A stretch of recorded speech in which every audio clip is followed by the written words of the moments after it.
E-PG पाठशाला हिंदी में आपका स्वागत है। मैं डॉक्टर रोहिणी अग्रवाल महर्षि दयानंद विश्वविद्यालय रोहतक में हिंदी विभाग में प्रोफेसर के रूप में कार्यरत हूँ।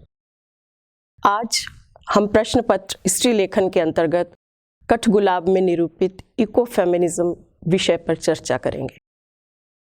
इस पाठ के अध्ययन के उपरांत आप इको फेमिनिज्म की अवधारणा जान सकेंगे, फिर स्त्री और प्रकृति के बीच के संबंध के बारे में जानकारी हासिल कर सकेंगे और कठगुलाब उपन्यास में निरूपित इको फेमिनिज्म की अवधारणा पर जानकारी प्राप्त कर सकेंगे। इको फेमिनिज्म एक विशिष्ट स्त्रीवादी संप्रदाय है जिसके मूल में दो वैचारिक संकल्पनाएं हैं, इकोलॉजिकल डिस्कोर्स और फेमिनिज्म।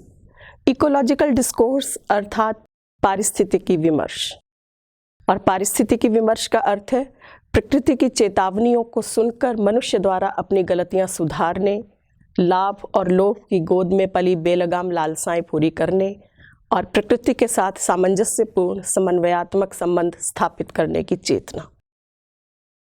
प्रकृति मनुष्य की कार्यस्थली मात्र नहीं है, जीवनी शक्ति भी है और जीवन के प्रयोगशाला की सबसे भरोसेमंद सहायक और गुरु भी। यहाँ अपने अस्तित्व को बचाने का अर्थ दूसरों के अस्तित्व की रक्षा की जद्दोजहद भी है, जिसे हम ओल्ड टेस्टामेंट के प्रसंग नोआज आर्क के मिथक से समझ सकते हैं। हम जानते हैं स्त्रीवादी संप्रदाय एक नहीं अनेक हैं। उन सबकी निजी प्राथमिकताओं को नज़रअंदाज करके यदि हम स्त्री विमर्श को परिभाषित करने की कोशिश करें तो कह सकते हैं कि स्त्री विमर्श पूर्वाग्रह मुक्त दृष्टि के साथ स्त्री प्रश्नों पर पाठक में अब तक के अनदेखे को देखने और सुनने की संवेदनशीलता विकसित करना है, इसलिए कि लैंगिक विभाजन से मुक्त मनुष्य और समाज की रचना की जा सके। जर्मन चिंतक मारिया माइस और भारतीय चिंतक वंदना शिवा की मान्यता है कि राजनीति और पूंजी का चरित्र वर्चस्ववादी पितृसत्तात्मक व्यवस्था के चरित्र से भिन्न नहीं है। फलतः अपनी लालसाओं की पूर्ति के लिए तीनों कमजोर देशों को जीतने, प्रकृति का दोहन करने और स्त्री को रौंदने में कोई संकोच नहीं करते। इको फेमिनिज्म बलात्कृता स्त्री और प्रकृति के बीच समता मूलक अंतर संबंध की परिकल्पना करता है और मनुष्य और समाज को चेतावनी देता है कि यदि इसी प्रकार दोनों के शोषण का क्रम चलता रहा तो प्रकृति की भांति स्त्री भी प्रतिशोध के लिए तत्पर हो जाएगी। चूंकि सृजन और प्रजनन के कारण सृष्टि की अनवरतता स्त्री और प्रकृति की उर्वरता पर निर्भर है, इसलिए माना जाता है कि पारिस्थितिकी विमर्श यदि जैविक विविधता को बचाने के लिए प्रकृति और पर्यावरण के साथ मनुष्य के संतुलित समन्वयात्मक संबंध का नाम है, तो इको फेमिनिज्म सृष्टि के क्रम को बचाए रखने के लिए प्रकृति रूपा स्त्री की गरिमा को बचाने की संवेदनात्मक पहल है। स्त्री अमूमन हर देश काल में तिरस्कृत रही है। पितृसत्तात्मक व्यवस्था का उदार मुखौटा न्याय की कोशिश के बावजूद स्त्री की अस्मिता को पुरुष निरपेक्ष स्वायत्त इकाई के रूप में नहीं देख पाता। प्रकृति की भांति स्त्री में भी सहने की और सृजन करने की अकूत ताकत है, लेकिन प्रकृति की तरह उसका दोहन मनुष्य के लिए घातक हो सकता है। मृदुला गर्ग हिंदी की पहली रचनाकार हैं जो पूंजीवादी सभ्यता और पितृसत्तात्मक व्यवस्था के भीतर प्रकृति और स्त्री के साथ पुरुष और समाज के अंतर संबंधों को जांचने की आवश्यकता पर बल देती। कठगुलाब बेहद सचेष्ट भाव से रचा गया उपन्यास है और इसमें उन्होंने अपने तरीके से इको फेमिनिज्म को परिभाषित किया है। वे इस तथ्य को रेखांकित करना चाहती हैं कि स्त्री मूलतः सृष्टा है और मातृत्व उसकी सार्थकता। इसलिए इनके उपन्यास के सभी स्त्री पात्र निखालिस औरतें हैं। उसी एक आदिम हुक के साथ आज भी वे सृष्टि की पहली आदिम औरत की तरह माँ बनकर अपने आप को अंकुआना, हरा भरा होना, खिलकर झूम उठना चाहती हैं। वह चाहे परंपरा की बैसाखियों पर टिकी पितृसत्तात्मक व्यवस्था की प्रतिनिधि नर्मदा हो या सुशिक्षित स्वतंत्र चेता अमेरिकन स्त्री मारियान, उग्र फेमिनिस्ट असीमा हो या संवेदना की प्रतिमूर्ति स्मिता, सभी एक ही भावना से आपूरित हैं। उनमें मातृत्व है और मातृत्व का अर्थ मृदुला गर्ग की दृष्टि में है सृजन की इच्छा, यानी आत्माभिव्यक्ति और आत्मविस्तार की अदम्य चाह, अपनी सीमाओं का अतिक्रमण कर अपने भीतर छिपी संभावनाओं को उकेरने का विश्वास। लेकिन यही कहीं एक सवाल भी छुपा है कि क्यों लेखिका मातृत्व को गदगद भाव से महिमा मंडित कर रही हैं? यह तो परंपरागत भारतीय उच्छ्वास ही है। मृदुला गर्ग दरअसल सृजन के अर्थ को संतानोत्पत्ति के रूढ़ अर्थ में नहीं देखती। वे मानती हैं कि संतान पैदा न करने से कोई स्त्री बंजर नहीं हो जाती, और भी बहुत कुछ है जिसका हम सृजन कर सकते हैं। इसीलिए कठगुलाब को उन्होंने एक ऐसी कृति के रूप में रचा है जो सृजन की उन संभावनाओं की तलाश करती है जो मारियान के संदर्भ में शब्दों का संसार रचकर मूर्त होती है, असीमा के संदर्भ में गरीब बच्चों को बेहतर शिक्षा सुविधाएं उपलब्ध करवाती है, दर्जिन बीबी के संदर्भ में आत्मदया और अपराध बोध के भय से सिकुड़ी स्त्री को आत्मनिर्भरता और आत्माभिमान का पाठ पढ़ाती है, और स्मिता के संदर्भ में बंजर गोधड़ को हरियाणे का संकल्प बन जाती है। इसलिए जब तक मां न बन पाने की कसैली अनुभूति से ये सारी स्त्रियां त्रस्त हैं, तब तक वो बेहद आक्रामक हैं, उग्र हैं, बेचैन हैं। पुरुष के प्रति प्रतिशोध, घृणा और हिकारत उनकी पहचान बन गई है। लेकिन घृणा और प्रतिशोध को मृदुला गर्ग अपने उपन्यास की स्त्री की अंतिम पहचान नहीं बनने देती। वे प्रतिशोध लेने से ज्यादा प्रतिशोध के त्रासत भाव से मुक्ति की कामना करती हैं। पीड़ा की राह से गुजर कर ही अपना मुकाम पाना चाहती हैं और जानती है कि पीड़ा सृजन के बिना संभव नहीं। कठगुलाब उपन्यास में निरूपित इकोफेमिनिज्म को समझने के लिए दो आधार बीज हैं, ड्रैकुला और कठगुला, रत्नुमाली और बंजर आदिवासी क्षेत्र का विपरीत युग। ड्रैकुला पुरुष की संवेदनहीन स्वार्थी मनोवृत्ति का प्रतीक है, जिसने आदिकाल से स्त्री को चूस कर ऐसा रक्तहीन कर दिया है कि अभ्यासवश अब वह कठगुलाब की तरह अंकुआ तो जाती है, लेकिन हरियाणे और खिलने का जज्बा भीतर पैदा नहीं कर। कोढ़ी रत्नुमालू की तरह परंपरा पोषित तिरस्कार, अपमान और लांछना ने स्त्री में आत्मदीनता, आत्म प्रताड़ना और आत्मपीड़ा का ऐसा भाव भर दिया है कि वह हाशिए पर रहकर अपनी तिरस्कृत नियति को अपनी स्वाभाविक स्थिति मानने लगा।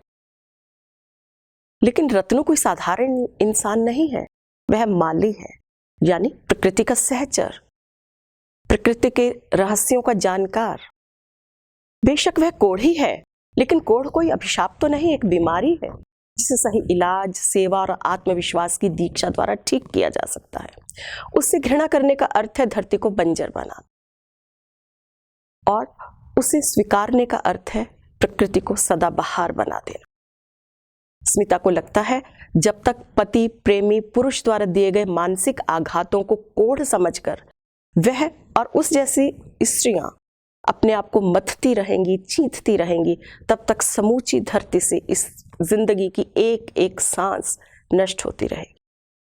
उसे लगता है दर्द बांटे बिना दर्द से मुक्ति नहीं पाई जा सकती, और प्यार बांटे बिना दर्द नहीं पड़ता। स्मिता हिंदुस्तान लौटकर प्रकृति की गोद में ढेर सारे बच्चों का रेल पेल करता जंगल उगाकर पीड़ा की कचोट को प्यार में बदल डालना चाहती है। यही अपने प्रतिशोध को रचनात्मक दिशा देने का एक संकल्प है। मारियान इसी संकल्प को शब्दों के सहारे अभिव्यक्त करना चाहती। विमेन ऑफ द अर्थ उसका पहला उपन्यास है, जिसे वह अपना पहला रचना शिशु कहती है। इसे उसके पति इरविंग ने भले ही छल कपट से हथिया लिया है, लेकिन अब वह उसका शोक मनाकर इमिग्रेंट स्त्री रूथ की तरह अपनी पूरी जिंदगी वीरान नहीं कर सकती।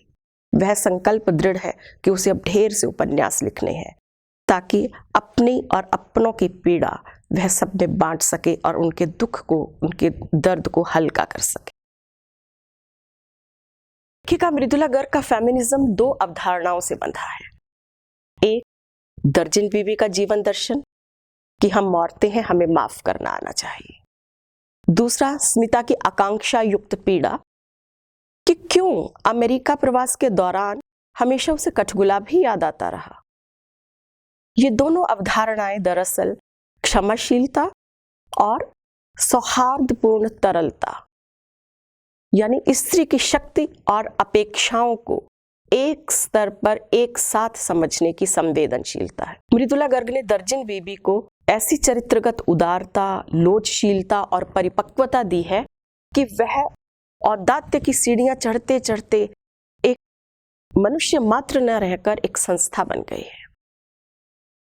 दर्जन बीबी के लिए लेखिका स्वयं कहती हैं, और दर्जन बीबी की अपनी पुत्री असीमा भी यही कहती है कि वह क्या है, सतयुगी काल से चली आ रही संतोषी भारतीय नारी, जिसे आधुनिकता किसी हिसाब से नहीं कहा जा सकता। रहन सहन देखें, खान पान देखें, पहनावा देखें, वह पोंगापंथी स्त्री का रूपक सामने रखती है। सिर पर पल्लू, मेकअप विहीन चेहरा, त्योहारों में आस्था, माँ बाप की आज्ञाकारिणी पुत्री, तयशुदा विवाह और खाना बनाकर खिलाकर बच्चे पैदा करके खुश रहने वाली एक औसत स्त्री। लेखिका ने अपने शब्दों में उसे कहा है कि वो ठीक ठाक संतुलित दरमियाने किस्म की औरत है, लेकिन यह दर्जन बीबी का कुल परिचय नहीं है। असल में उसमें स्वाभिमान का शीरा कुछ ज्यादा ही मिकदार में है, इतना कि औसत भारतीय स्त्री के लिए निर्धारित आचार संहिता की धज्जियां उड़ाते हुए वह अपने पति के स्वेच्छाचार को अनुमति नहीं दे सकती। वह साफ कहती है, मेरे सिद्धांत मुझे ऐसे पति से एक भी पैसा लेने की इजाजत नहीं देते जो किसी और का पति बन चुका हो। एक फैशन डिजाइनर मशीन के साथ और 2 छोटे छोटे बच्चों को अपने साथ लेकर पति से अलग हो जाने वाली दर्जन बीबी का स्वाभिमान की आधार भूमि पर पैर टिकाते ही सामान्य से विशिष्ट स्त्री बन जाना संयोग या सुयोजित लेखन का नमूना नहीं है। वह मनुष्य के रूप में अपनी जीवन शर्तों और फैसलों को स्पष्टतः स्वीकारने और उन्हें क्रियान्वित करने का एक संकल्प है। मुझे मात्र शरीर बनकर जीना पसंद नहीं था और मैं दया का पात्र भी नहीं बनना चाहती थी। दर्जन बीबी का यह वाक्य दरअसल इस उपन्यास में स्त्री की स्थिति को स्पष्ट करने के लिए बहुत दूर तक अपनी भूमिका अभिनीत करता है। दर्जन बीबी मानती है कि हर स्थिति, हर समस्या से निपटने के लिए आत्मसमर्पण की मुद्रा में परंपरा से घिसे पिटे औजार उधार नहीं लिए जा सकते। उन्हें बार बार खुद गढ़ना पड़ता है अपने विवेक से, अनुभव से, आस्था से और दृष्टि से। इसलिए दर्जन बीबी आजाद ख्याली की हिमायती हैं।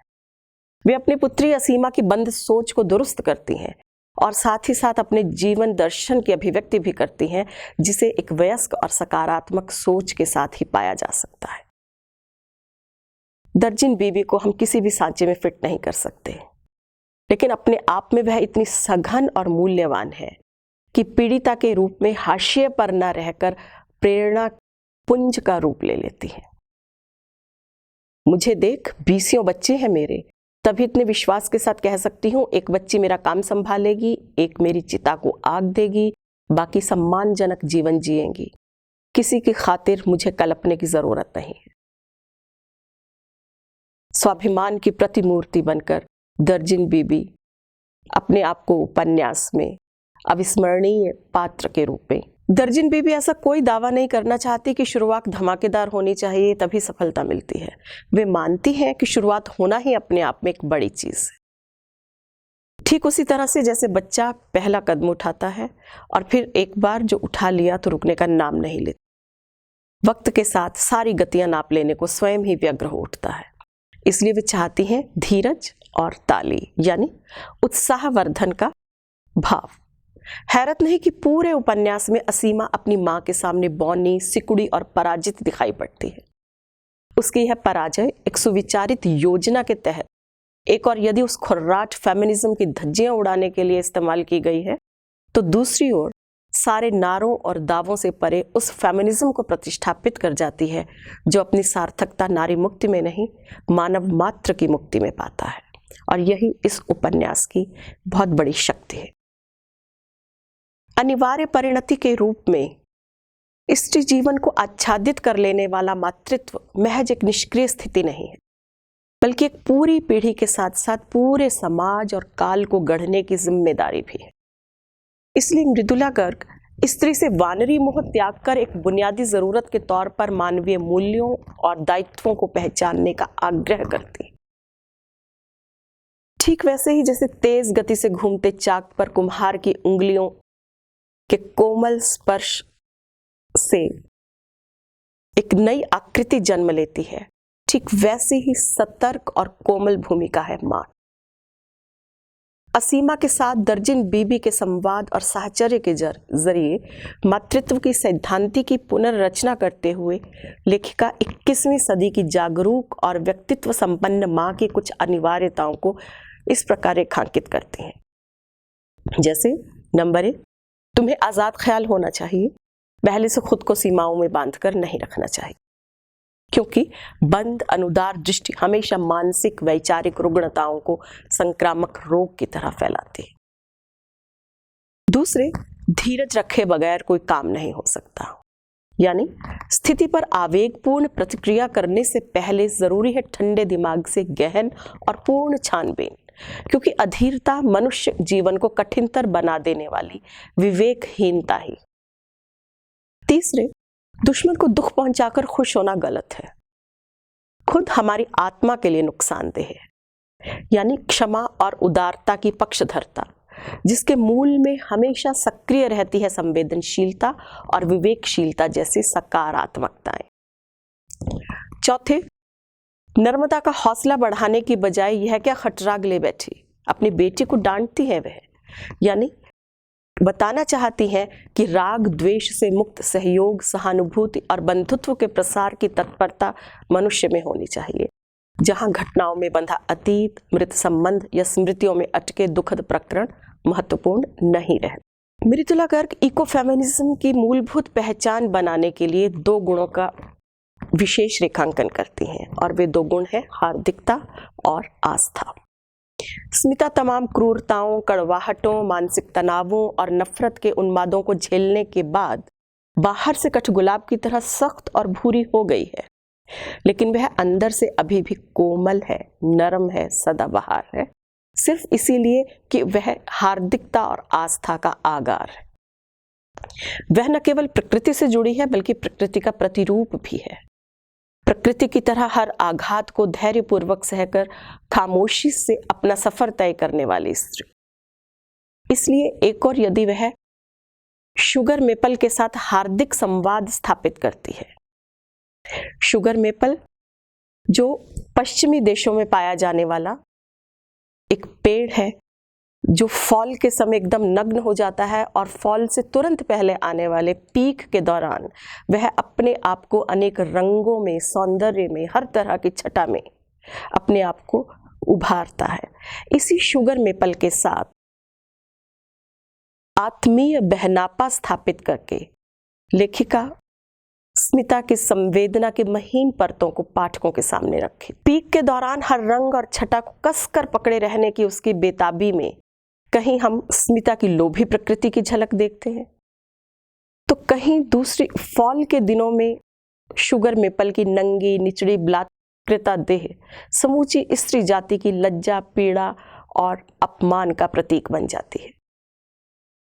उल्लेखनीय है कि किसी इंसानी शख्सियत की तरह शुगर मेपल नष्ट नहीं होती, बल्कि बर्फ के कफन में दफना दिए जाने पर भी वह दोबारा जीने को मचलती है, हरियाती है और फिर से सतरंगी चूनर ओढ़कर सौंदर्य और जीवन को एक दूसरे का पर्याय बना देती है। यह वह दृष्टि है, यह संपूर्ण मनुष्य दृष्टि है जो भारतीय संदर्भ में बलात्कृता स्त्री के अभिशाप को धोने का एक बड़ा कारण बन सकती है। गोधड़ में बंथाल आदिवासी क्षेत्र के कल्याण के लिए जितनी भी बड़ी बड़ी योजनाएं बनाई हैं, सब असीमा ने बनाई है। उनके क्रियान्वयन की पद्धति भी और असफलताओं का अवसाद भी असीमा का है। लेकिन ऐसा नहीं है कि स्मिता इन सब से अछूती, आत्मलिप्त और विरक्त है। अपने मातृत्व का प्रसार दूर दराज तक करके वह भीतर की रिक्ति को भर लेना चाहती है, लेकिन असीमा की तरह धमाके के साथ नहीं। उसकी अपनी सोच है काम करने की, उसकी अपनी शैली है। वह मानती है कि बंजर धरती पर लहलहाती फसल तभी उगा पाएगी जब पहले वह स्वयं उसके एक एक कण को सींच लेगी, उसे उसकी अनुर्वरता के, बंध्यता के अभिशाप से मुक्त कर देगी। स्नेहिल स्पर्श देकर धरती को अपना बनाना, एक आत्मीय संवाद स्थापित करना बहुत बड़ी बात है।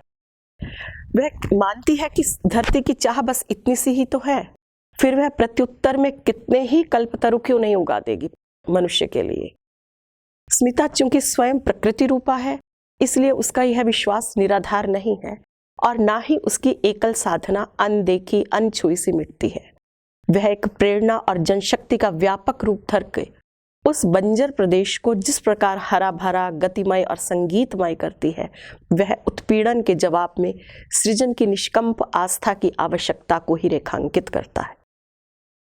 दूसरे, वह मानती है कि एक बार जिहाद छिड़ जाने पर क्या कोई अछूता रह सकता है।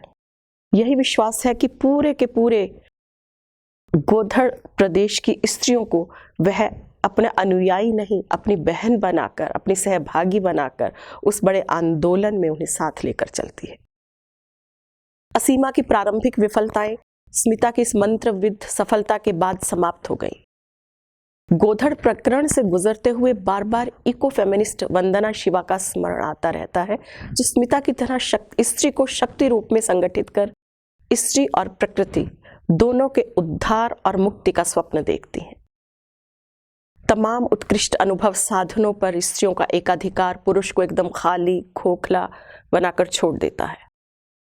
विपिन का यह कथन मातृत्व के उदात्तीकरण का परंपरागत घिसा पिटा मुहावरा नहीं है, वरन स्त्री पुरुष की प्रकृतिगत भिन्नता को दर्शाता हुआ एक स्तर पर यदि पुरुष की अतृप्ति और अवसाद को उद्घाटित करता है, तो दूसरी ओर स्त्री से अतिरिक्त सजगता, उत्साह और धैर्य की मांग भी करता है।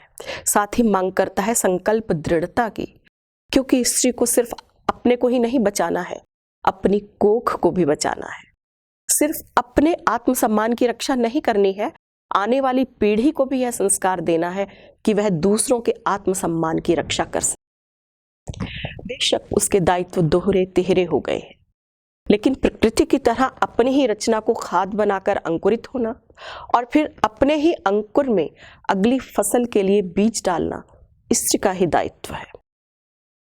मृदुला गर्ग की विशेषता है कि कठगुलाब में शुरुआती तौर पर इंसेस्ट यानी पारिवारिक यौन हिंसा को सामाजिक कलंक और सांघातिक हादसे के रूप में देखने के बाद वे इसे टर्निंग पॉइंट के रूप में चित्रित करती हैं।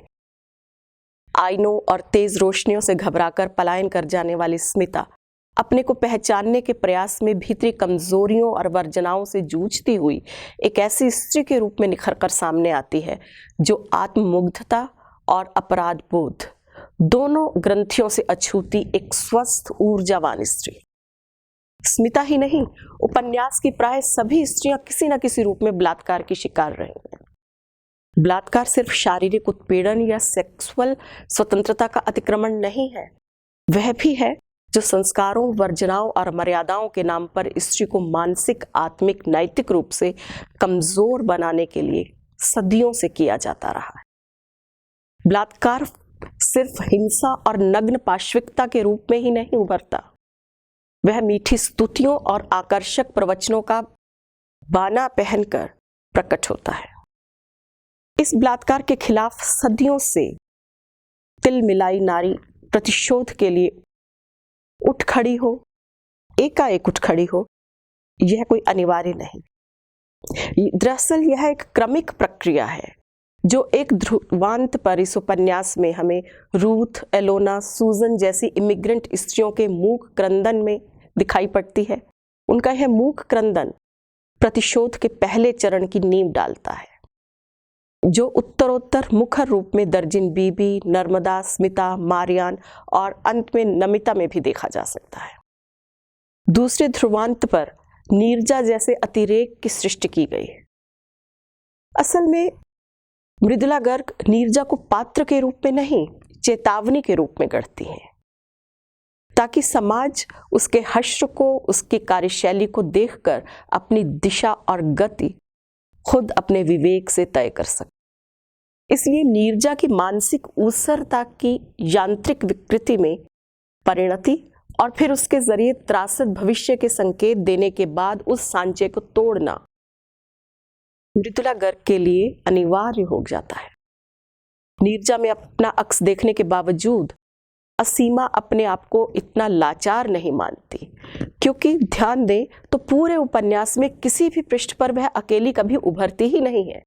वह जब जब उपन्यास में आई है, माँ के संदर्भ में आई है या स्मिता के साथ आई है, और ये दोनों स्त्रियां जब तब उसके व्यक्तित्व का परिमार्जन कर अपनी हार्दिकता और आस्था से उसे यंत्र मानव में तब्दील होने से रोकती रही। उपन्यास में इको फेमिनिज्म की अवधारणा को स्पष्ट करने के लिए मृदुला गर्ग ने कुछ एक कथा युक्तियों का सहारा भी लिया है। जैसे खासतौर पर उन्होंने पात्रों को दो वर्गों में विभाजित किया है, स्याह और सफेद, दो कोटियां। प्रत्येक देश, काल, आयु वर्ग की स्त्री की अलग अलग व्यथा कथा कहते हुए भी यह ध्यान रखती हैं कि अंतिम टेक में वे स्त्रियां पुरुष प्रताड़ना की एक सी ध्वनि बन जाए। अपनी प्रवक्ता तिरस्कृता स्त्रियों स्मिता, असीमा, मारिया, नर्मदा को बांझ दिखाना और पुरुषों को अनिवार्य रूप से खलनायक चित्रित करना, ये भी उनकी कथा युक्तियां हैं। हालांकि उन्होंने अर्धनारीश्वर की परिकल्पना करके जिस पुरुष विपिन को रचा है, वह पूरा न सही आधा पौना स्त्री तो है ही।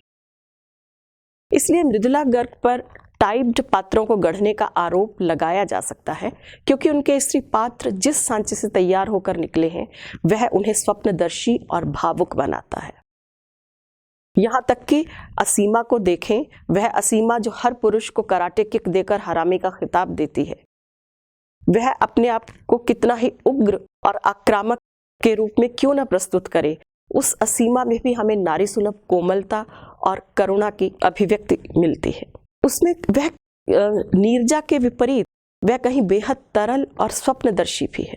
और सिर्फ असीमा की ही बात क्यों करें, विपिन की बात माने तो स्वार्थी से स्वार्थी स्त्री के पास भी निस्वार्थ प्रेम करने की अकूत ताकत है। ऐसी पूंजी के होते भावनाओं एवं अनुभूतियों का उदात्तीकरण तो स्वयमेव होगा ही। ठीक इसी तरह मृदुला गर्ग के सभी पुरुष पात्रों का सांचा भी एक ही है, और लेखिका ने उसे नाम दिया है नरसुअर। जिम जार्विस हो या इरविंग विटमैन या गैरी कूप या स्मिता का जीजा या नर्मदा का जीजा गणपत, मृदुला गर्ग हिकारत के साथ इन सभी पुरुष पात्रों पर थूकते हुए एक बड़ा सवाल उठाती हैं कि आखिरकार कोई स्त्री प्रताड़ना लांछना देने वाले पुरुष की अनुकंपा और साहचर्य चाहती ही क्यों है? क्या इसलिए कि वह उसे बच्चा दे सकता है? लेकिन बच्चे पैदा करने के लिए जब स्पर्म बैंक या टेस्ट ट्यूब बेबी जैसे विकल्प मौजूद हैं, तब क्या अहमियत रह जाती है स्त्री के जीवन में पुरुष की? खासतौर पर उन आत्माभिमानिनी आत्मनिर्भर स्त्रियों के लिए जो मानती है जिंदगी की असल नेमत है औरत की दोस्ती। लेकिन मृदुला गर्ग के भीतर का विवेकशील मनुष्य उनके भीतर रची बसी औरत को धकियाकर सवाल भी पूछता है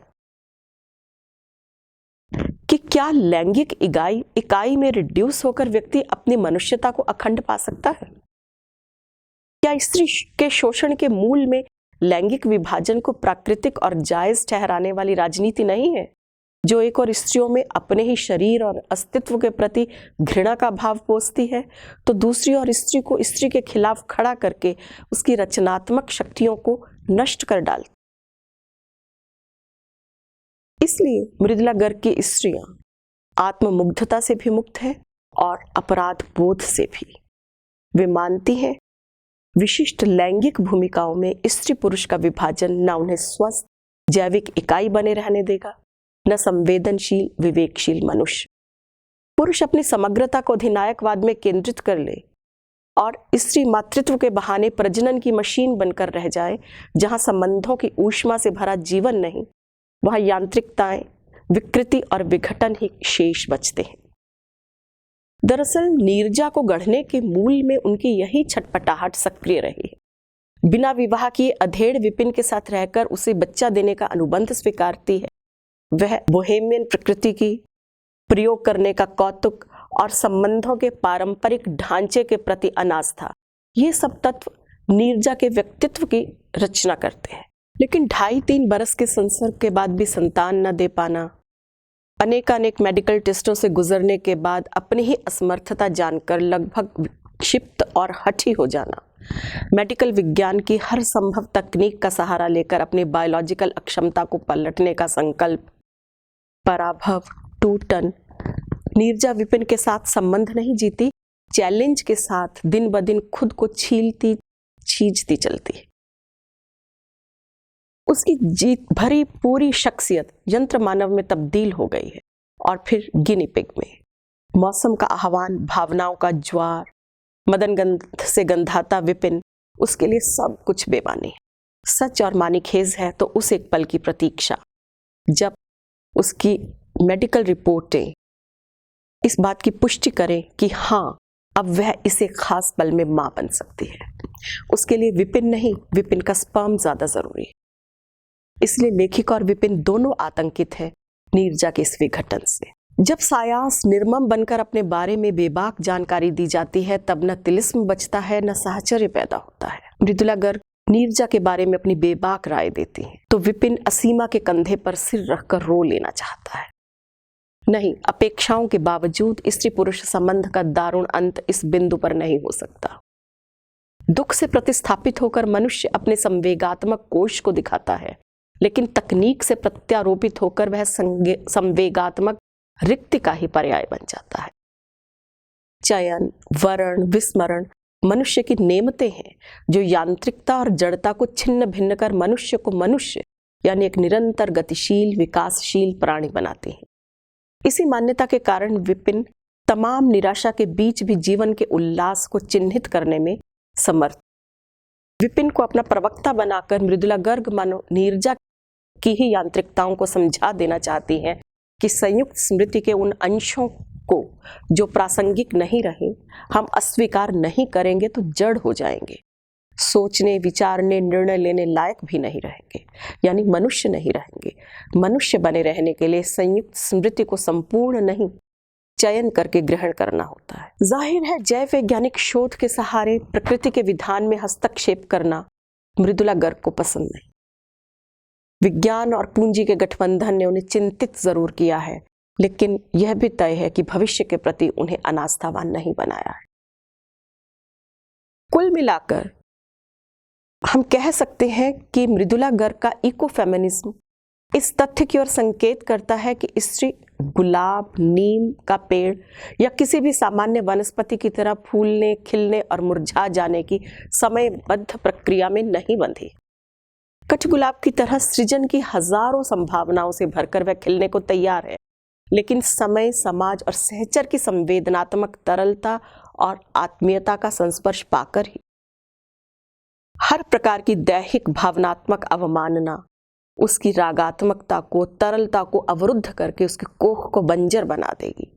ठीक वैसे ही जैसे पानी की बौछार के बिना मुट्ठी की तरह कसी कलियां धीरे धीरे भूरी से काली पड़कर नष्ट हो जाती हैं कठगुलाब के फूल की।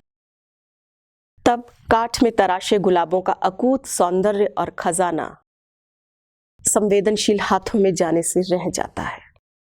बेशक मृदुला गर्ग स्त्री के उत्पीड़न की कथा कहती हैं, लेकिन यह भी तय है कि वे उसकी यातना को प्रतिशोध या असृजनशीलता में विघटित नहीं करती।